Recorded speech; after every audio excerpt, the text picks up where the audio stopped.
On Labor Day weekend, my husband's friends organized a hiking trip.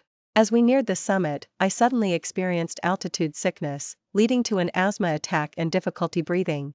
I immediately opened my backpack to grab the oxygen tank I'd packed, but it was empty. Turning my head, I saw my husband's close friend, Khloe Davis, holding the oxygen tank and spraying it around playfully. I fought through my discomfort to ask for it back, but my husband yanked me away. Khloe's dog is a bit listless. You can bear with it for now. This oxygen is for the dog. In a fit of indignant rage, I yelled at him, "Let me breathe oxygen. Lack of oxygen can cause a miscarriage." My husband looked at me with disdain. Everyone else is fine. Why are you so overdramatic? Are my baby's life and mine more important, or her happiness? I tried to grab it again, but he immediately held it high above his head. I know you're jealous that Khloe is young, pretty, and popular, so you're deliberately trying to embarrass her. You're disgusting. In that moment of dying despair, I dialed that long-saved number on my phone. I know. You're so demanding. Can't you see I'm busy? When I asked Kevin Miller where the oxygen tank was, he tossed a reply over his shoulder without looking back. He didn't notice that I was already having trouble breathing due to altitude sickness. I had no choice but to search for it myself. I found it in the hands of Kevin Miller's childhood sweetheart, Khloe Davis, who was posing for photos while playfully spraying it. With every pose she made, the people around cheered, and the loudest voice was my husband's. Seeing this, I felt frantic and furious. I hurried over and extended my hand. "That's my oxygen tank. Give it back to me." Khloe Davis was startled and quickly hid the oxygen tank behind her back, looking helplessly at Kevin Miller. It's Khloe's first time at this altitude, and she's curious. What's wrong with letting her play with the oxygen tank? Kevin Miller stood in front of me, looking annoyed. "I have asthma. And I'm pregnant. Don't you know how dangerous lack of oxygen is for me?" After saying that, my breathing became even more labored. "Why are you shouting? Everyone else is fine. Why are you so dramatic? Don't be such a buzzkill when we're out having fun. Who doesn't get altitude sickness? Just endure it, and you'll adapt." Kevin Miller frowned, his impatience clearly visible on his face. When I first got pregnant, if I coughed even twice in the middle of the night, he would immediately get up to get me water and rub my back, asking anxiously if I needed to go to the hospital. Back then, he told me that I and our baby were his most cherished treasures. "You." I clutched my chest, tears welling in my eyes. Khloe Davis, sensing the tense atmosphere, quickly walked over. "Oh, Kevin, don't argue with Grace. I'll just give it back to her." "Khloe, I'm sorry to ruin your photo session. Don't stoop to her level." Kevin Miller turned his head to Khloe Davis, his expression instantly softening. Ignoring them, I snatched the oxygen tank from Khloe Davis's hand, twisted open the valve, and tried to breathe oxygen. But after I pressed it several times, no oxygen came out. I snapped my head up, glaring furiously at Khloe Davis. "You emptied it? Oh no." Khloe Davis's eyes immediately welled up, as if she had suffered a grave injustice. "I'm so sorry, Grace. I really didn't know it was so important. I thought it was just something refreshing." She spoke, looking piteously at Kevin Miller. Kevin Miller protectively pulled her behind him and looked at me with an expression of disgust. "Look at you, is it really that big of a deal? Khloe has already apologized. What more do you want? She's young and doesn't know any better. You're so much older than her, can't you be more magnanimous?" His voice was loud, and the colleagues around us all looked over, pointing and spurring about me. I stared into Kevin Miller's eyes, but he was solely focused on comforting Khloe Davis, completely oblivious to my face turning from red to white. The suffocating sensation in my chest grew stronger, and I no longer had the strength to argue with him. I turned and stumbled towards the bus. There was a spare oxygen tank there. Rushing to the bus, I struggled to open the luggage compartment and found the spare bottle tucked away in a corner. A huge sigh of relief escaped me. I twisted open the valve, ready to place the mask over my face. Just then, a hand shot out from behind me like lightning and snatched the oxygen tank away. What are you doing? Give it back." I reached out to grab it. Kevin Miller held the oxygen tank high, using his height advantage to keep it out of my reach. "The poodle Khloe brought seems a bit listless. This bottle of oxygen is for the dog as a backup." I couldn't believe my ears. For the dog? My life-saving oxygen, he wanted to give it to Khloe Davis's dog? "Kevin Miller!" I screamed at him furiously. "Are you crazy? Let me breathe oxygen. The doctor said severe oxygen deprivation can lead to a miscarriage." With even a slight movement, my breathing became more rapid, and my vision blurred. It's Chloe's first time bringing her pet dog out to play. Don't ruin her fun. You're a grown woman, how can your resilience be worse than a dog's? Are my baby's life and mine more important, or her and her dog's happiness? I shrieked with all my might, trying to grab the oxygen tank back. He only raised his hand higher, pushing me away with his other hand in disgust. Grace Sterling, stop pretending. I know, you're just jealous that Khloe is young, pretty, and more popular than you, aren't you? So you're deliberately causing trouble to embarrass her and make a fool of her. Don't be so disgusting. His words were like a sharp knife, piercing deeply into my heart. I clutched my chest, which was aching with agony. Zing pain and tightness, feeling like I was about to collapse. Just then, Khloe Davis also came over. She said to Kevin Miller, feigning concern, Kevin, maybe you should give the oxygen tank back to Grace, even though my dog is also feeling unwell. Still, a human is more important. Though she said this, she hugged the poodle in her arms even tighter, looking as if she was about to cry. Kevin Miller patted her back, his voice instantly becoming gentle. Khloe, I know you're kind-hearted, don't feel guilty. It's her own fault for having poor health and insisting on coming along. Now she's just playing the victim for sympathy. Don't pay attention to her. Is Grace really just pretending? Khloe Davis asked with a look of naive innocence. I heard that some asthma is psychosomatic. The more upset you are, the more likely it is to act up. Maybe Grace saw that everyone else was having too much fun, and she felt like she didn't fit in, so she's a bit jealous and upset. Kevin Miller's friends behind him all chimed in. Exactly, I think she's just jealous of Khloe, she's too petty. Can't she handle her husband talking to another woman? I think she just wants to spoil everyone's fun. She's unhappy herself, and she can't stand to see others happy. At this point, my suffocating sensation grew heavier, and desperately speeding up my breathing was useless. I couldn't be bothered to argue with them and stumbled back to the bus again. My asthma inhaler in my bag might relieve my symptoms. Rushing onto the bus, I fumbled out a small bottle from my bag with trembling hands and sprayed it into my mouth. Pfft, a strong, pungent perfume instantly choked my windpipe. Cough, cough, cough, cough. The perfume triggered violent coughing and suffocation. My inhaler had been replaced with a bottle of cheap perfume. I looked up, trying to call for help, but I saw Khloe Davis leaning against the bus door, arms crossed, with a triumphant smirk on her face. Seeing others approach, she quickly composed her face and put on an innocent expression. Grace, I saw online that perfume can be refreshing and invigorating and alleviate dizziness. I thought it might help you, so I swapped it for you. What exactly do you want? Are you trying to kill me? In despair, I yelled at her. Khloe Davis's tears instantly streamed down her face, and she sobbed uncontrollably. I really meant well. Kevin Miller was drawn by my shout. Seeing Khloe Davis crying, he immediately rushed over. Grace said my perfume would kill her, but I really didn't mean it, boo-hoo-hoo. Without questioning, he snatched the perfume bottle from my hand. Then, he forcefully grabbed my shoulders and sprayed it violently all over my face. Khloe was trying to help you, and you yelled at her? How can you be so unreasonable? What's wrong with spraying a little perfume? She was doing it for your own good. The pungent perfume sprayed all over my face, stimulating me to the point of almost fainting. I struggled to pull out my cell phone, preparing to call the emergency contact saved on it. He had told me that whenever I was in danger, no matter the time, if I called him, he would come immediately. The moment I finished dialing, Kevin Miller noticed my action. He snatched my cell phone and slammed it hard onto the ground. What are you trying to do? Everyone's having fun. Are you deliberately trying to ruin everyone's fun? Yeah, we finally got to come out and have some fun. Why are you getting so upset? It's such a small matter. You're not trying to call the police, are you? How are we supposed to have fun then? His friends around us also complained. Kevin Miller grew even angrier after hearing this. He kicked the cell phone on the ground, sending it flying off the nearby cliff. A desperate feeling of imminent death washed over me. I shakily grabbed Kevin Miller's pant leg. Husband, help me, the baby in my belly is really in danger. He looked down at me. Heh, threatening me with the baby again? Grace Sterling, can't you come up with a new trick? I'm truly fed up.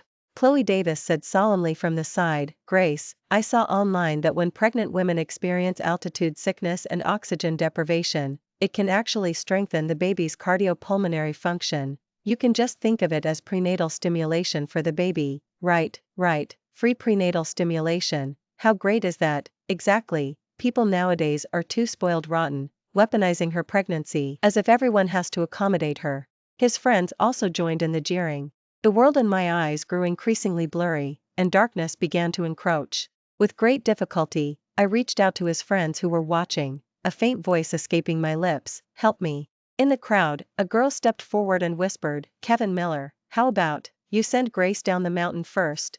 She really doesn't look well." Kevin Miller crossed his arms and sneered, saying to everyone, "Don't mind her, she's just playing the victim, she's such an actress, I'd like to see how long she can keep up the act." The girl opened her mouth, but ultimately retreated. Everyone turned and walked away, continuing their social event, as if I, on the ground, were just an eyesore. Just then, a shadow fell over me. Khloe Davis quietly walked back and crouched beside me. She leaned close to my ear, and in a cold voice audible only to us, she said, "Grace Sterling, I know you're suffering from altitude sickness and oxygen deprivation. I did this on purpose." My eyes widened in horror. "Don't struggle anymore. I heard your parents are dead, and Kevin Miller sides with me, so who else will come to save you? Once you and the bastard in your belly are dead, Kevin Miller and all the Miller family's assets will be mine." After saying that, she reached out and covered my mouth and nose. The NCT to survive and inner rage ignited my strength. I pushed her away. Khloe Davis, taking advantage of the push, fell backward with an exaggerated scream. "Ah! Grace, why did you push me?" Kevin Miller heard the scream and immediately rushed over like an enraged bull. I wanted to explain, but due to my difficulty breathing, I couldn't utter a single word. "You're too much. How can there be such a vicious woman like you? Khloe kindly tried to help you up, and you pushed her." He lifted his foot and kicked me hard. My abdomen slammed heavily against a protruding rock on the ground. A sharp, twisting pain shot through me, making me nearly faint. I felt a warm gush flow from beneath me. Khloe Davis was still on the ground, wailing, holding up her hand, which had a tiny scratch on it that she'd acquired at some point. "Boo-hoo-hoo, Kevin, my hand really hurts, it's broken the skin." Kevin Miller took her hand and gently blew on it a few times. "Don't be afraid, I'll take you to get that wound treated." I let out a faint groan on the ground, but he ignored me. "Get out of here. Don't be in the way." Just then, Mr. Johnson, the organizer of the hiking event, rushed over upon hearing the commotion. Seeing me curled up on the ground and Khloe Davis wailing, he frowned. "Mr. Johnson, help." My voice was drowned out by Khloe Davis's wailing complaints. "Mr. Johnson, you have to take my side." I kindly tried to help Grace up, but she actually pushed me down. Khloe Davis cried, gasping for breath between sobs. Kevin Miller was also by her side. "Mr. Johnson, I apologize, it's my lack of discipline.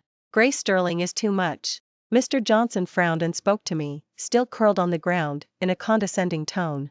"Grace Sterling, I know you might feel a bit unwell after getting pregnant, but you can't get physical with people. This is an activity meant for everyone to have fun, it's not your home, don't be so self-indulgent." Khloe Davis wiped away our tears and said generously, "It's fine, I don't blame Grace. She might have just acted thoughtlessly for a moment.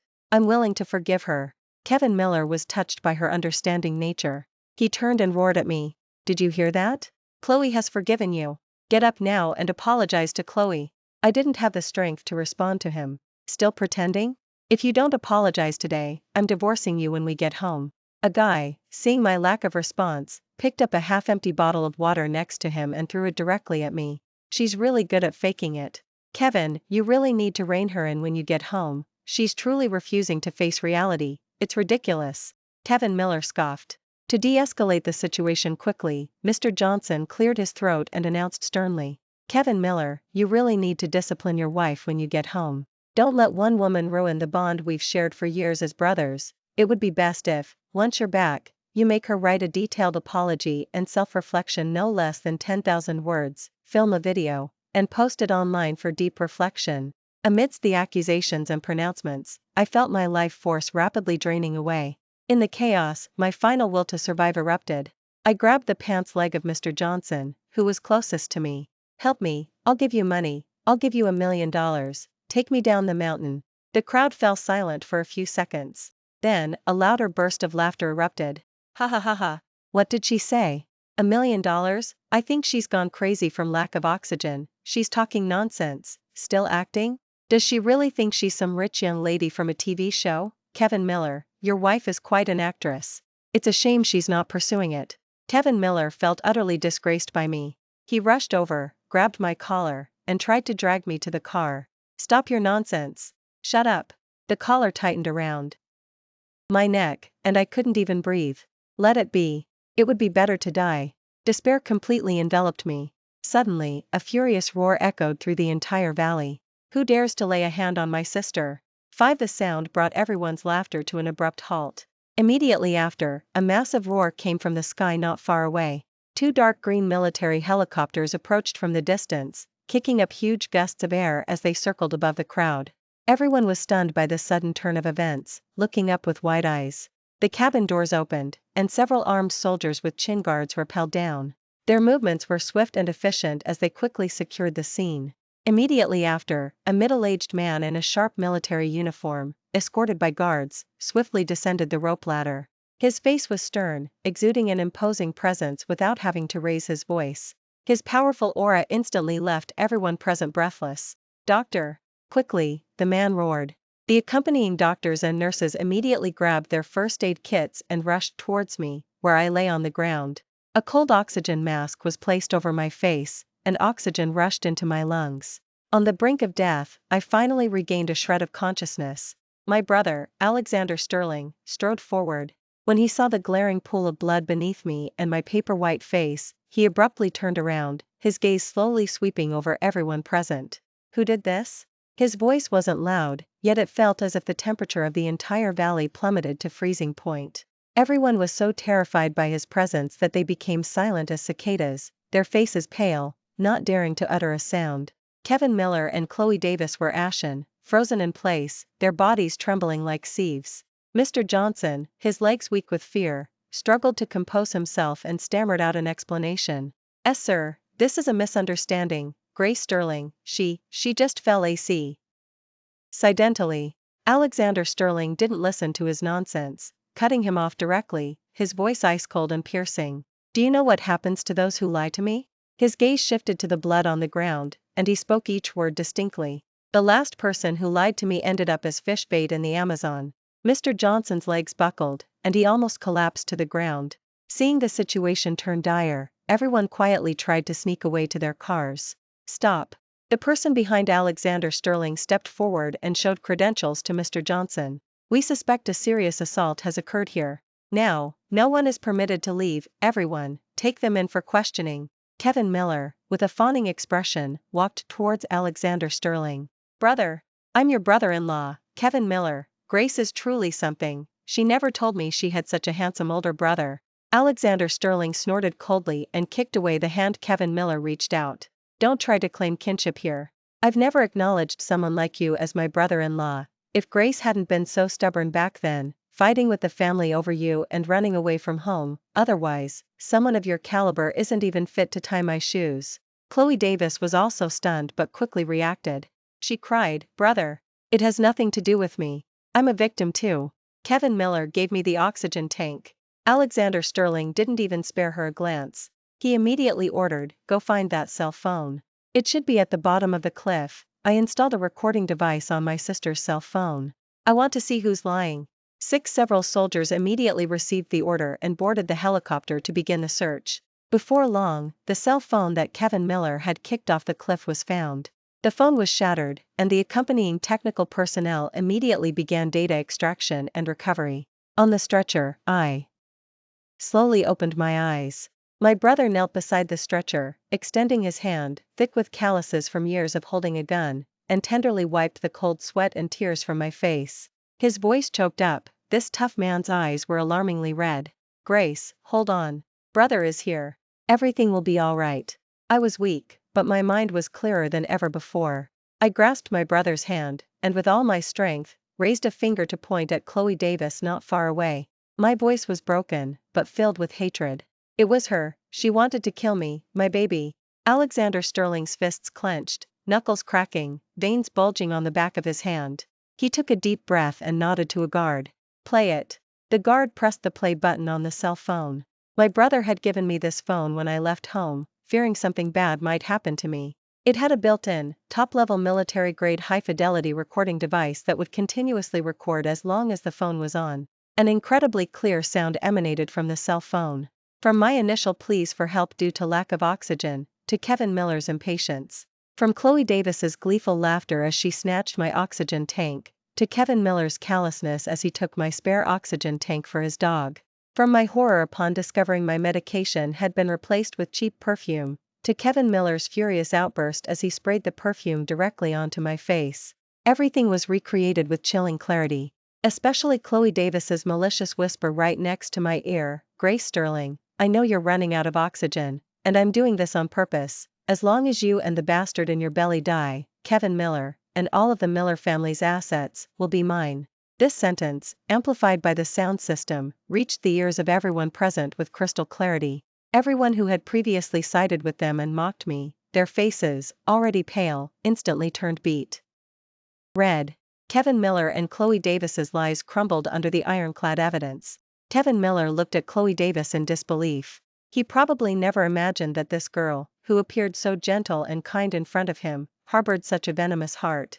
Just then, the doctor, who had finished the preliminary examination, hurried over with a solemn expression. He saluted my brother, his voice heavy. "Your sister, due to prolonged severe oxygen deprivation, combined with a heavy blow to her abdomen, suffered a major hemorrhage." He paused, then painfully uttered the rest of the news. The baby was not saved. At this news, my vision went black, and I fainted. My brother slowly stood up, his eyes now blazing crimson. He glared fiercely at Kevin Miller and Khloe Davis, who were slumped on the ground. "Attempted murder, tie them both up." 7. Hearing the news of attempted murder and the baby is gone, Kevin Miller completely broke down. Like a madman, he pointed at the terrified Khloe Davis, screaming hoarsely. "It was her. She taught me to do all of this." She said Grace was faking it. "She swapped Grace's medication. She was always whispering in my ear, telling me not to care if Grace lived or died. This bitch ruined me." Khloe Davis also snapped out of her fear and shrieked in protest. "You're lying. Kevin Miller, you're spreading vicious lies. You were the one who, to please me, willingly stole Grace's oxygen tank for my dog. You were the one who kicked her. Not me. Why are you blaming everything on me?" The two of them, in front of everyone, started turning on each other. As Kevin Miller was being escorted onto the helicopter by soldiers, he still wouldn't give up. He looked at me, unconscious on the stretcher, and suddenly burst into tears, shouting hoarsely, "Grace! Grace! I love you. I was wrong. I was truly wrong. Please give me another chance. For the sake of our years as husband and wife, please forgive me this one time." He tremendous roar of the helicopter couldn't even drown out his cries. I slowly regained consciousness, looking at his tear-streaked face, my eyes as calm as stagnant water. "My baby died, from the moment your foot kicked me. Between us, there is nothing left but hatred." With that, I slowly closed my eyes. A silent tear slipped from the corner of my eye. My brother's cold gaze swept over the trembling colleagues. He coldly ordered, "Record everyone who participated in the bullying, egged them on, threw water bottles, and those who just attempted perjury. The list and evidence will be given to the local police, and a copy sent to their company headquarters. Not a single one of them will get away." 8. I was rushed to the hospital and received the best possible treatment. The surgery was successful, and my life was saved, but the unborn child, my baby, was gone forever. The next day, Kevin Miller's parents and Khloe Davis's parents managed to find out which hospital I was in and came looking for me. They were stopped by my brother's guards outside my room, but their wailing and protesting loudly could still be heard inside. Mrs. Miller's voice was sharp. "Grace, my dear daughter-in-law, let me in to see you." Kevin Miller was just confused for a moment. He was bewitched by that homewrecker. Seeing no one respond, she began to try and bribe me with money. "Grace, if you're willing to forgive him, this villa in our name, and that new Porsche Cayenne, will all be immediately transferred to your name. Babies can be had again. If you're willing, we can pretend nothing ever happened. When Kevin Miller gets out, you two can still live a good life, and our family will never mistreat you." Mr. and Mrs. Davis were even worse, throwing a fit right outside the hospital room. They claimed their daughter was an innocent victim, coerced by Kevin Miller. "My daughter is only in her early 20s. She doesn't understand anything. Please show mercy, spare our Khloe. She's just a naive young girl." My brother Alexander Sterling's veins throbbed on his forehead as he listened. He opened the door and kicked away all the gifts Mrs. Miller had piled on the floor. "Are my sister's life and my nephew's life so worthless? Get out." I lay in the hospital bed, quietly listening to all the noise outside, my heart without a ripple. I had lost my child. This pain was something no amount of money could mend. Seeing that gentle persuasion wasn't working, Mrs. Miller resorted to emotional blackmail. Grace Sterling, for the sake of our years as husband and wife, how can you be so cruel, trying to drive Kevin Miller to his ruin? If he served time, his life would be over. Hearing this, I finally reacted. Facing the door, I spoke in a hoarse but incredibly firm voice, every word distinct. It was the path he chose himself. I will not sign a letter of forgiveness, never. I want him, and her, to repent in prison for the rest of their lives. My gaze passed over them and out the window. There, I imagined my child, who never got to see the world. Baby, Mama will get justice for you. 9. The Miller and Davis families were eventually carried away by the guards. The hospital room finally returned to quiet. My brother handled all subsequent matters. I recuperated in the hospital for a long time. My physical wounds gradually healed under top-tier medical care, but the wound in my heart would take much longer to mend. The day I was discharged, the sun was bright. I didn't return to the house I once thought was my home. Instead, I asked my brother to take me to the memorial park where our parents were interred. I once believed Kevin Miller would become my support after them. Now, how ridiculous that seems. Standing before the gravestone, my brother looked at my emaciated face, filled with self-reproach. Grace, I'm sorry. I failed to take care of you on behalf of Mom and Dad. If I had realized earlier that Kevin Miller was a scumbag, you wouldn't have suffered so much, and our nephew wouldn't have. I shook my head, cutting him off. I leaned against my brother's shoulder, feeling the steadfast support. Brother, it's not your fault. 3 years later, I cut my long hair and put on a smart professional suit. With the support of my brother's friends, I took over a struggling beauty company. I personally led the research and development, launching a series of maternity and infant products focused on safety and repair. With superior quality and precise positioning, the company was revived and, in just 2 years, became a leading brand in the domestic maternal and infant market. I was no longer the Grace Sterling who followed Kevin Miller, needing a husband's care. I was Grace Sterling, responsible for thousands of employees. That afternoon, I had just finished an important quarterly meeting when my assistant knocked and entered. Miss Sterling, you have a certified letter from the prison.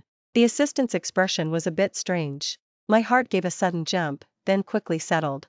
Kevin Miller. For 3 years, I hadn't thought about this person. He had completely vanished from my world.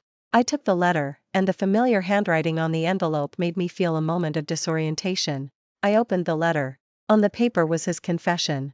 Grace, as you read this letter, it's been 3 years, and I repent every day I'm in here. I know I'm not human. I personally destroyed our home, killed our baby. I deserve to die. I don't ask for your forgiveness, only that you know I truly regret it. If there's another life, I wish to atone for my sins. The words were filled with belated remorse and self-abasement. I pulled open the drawer, took out a lighter, and watched as those false words and cheap repentance were devoured, little by little. I watched dispassionately as it turned to a pile of ashes, just like our long-dead past. On the way back, the early autumn sun streamed through the car window, warming my face. I knew that in my life, there would be no more Kevin Miller, no more nightmares. Thank you for watching today's story. If you enjoyed this video, please like it and share it with your friends. We look forward to hearing your thoughts in the comments section. Feel free to share your opinions, and don't forget to subscribe to our channel for more exciting stories. See you next time.